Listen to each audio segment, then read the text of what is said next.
My name is Mathilde Pavis. I'm a lecturer at the University of Exeter, and I'm looking at how the law applies to performing artists.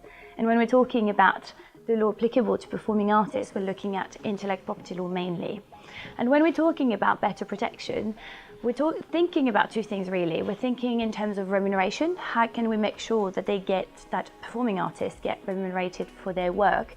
And we're talking also about how can we protect their reputation as artists and as individuals, and also the integrity of their work, which sometimes goes hand in hand really. And that second question is really what has been sort of pressing and coming to the fore more recently, because today digital technologies make it ever so easy to edit, to modify, to distort sometimes, but also then to communicate performances when they've been recorded. And you may think that that only applies to those artists that are not famous because they don't have the leverage or the bargaining power or the counseling to get protection. But actually, even the most famous of our performing artists in film or in the music industries are very vulnerable and little protected by the law. So if we take Kevin Spacey, for instance, most recently in the latest Scott's film in All the Money in the World, he got taken out of the film at the very end of the production process. Actually, the film had already been made, edited, produced, and was ready to come out when a scandal came out in the press against his name, a sexual scandal following the Weinstein file and case and subsequently the Me Too movement.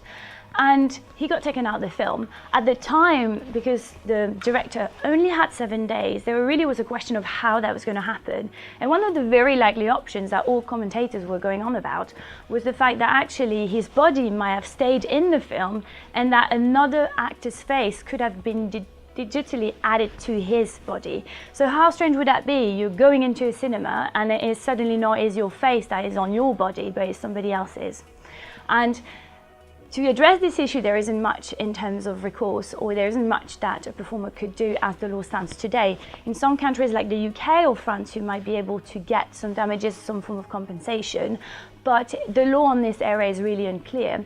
And if you talk to performing artists, that say that actually getting tools and ways to protect their performance and the integrity of it is really important, and is really probably the only thing they look at the law and they look for the law to do. And so my research hopes to sort of clarify this area, see whether actually it should be the law that handles this matter, or should we leave it to industry's partner to talk together? Should we leave it to contract? Should we leave it to director and performers to agree on what should happen to the performance after it's been recorded, after it's been produced, and so forth?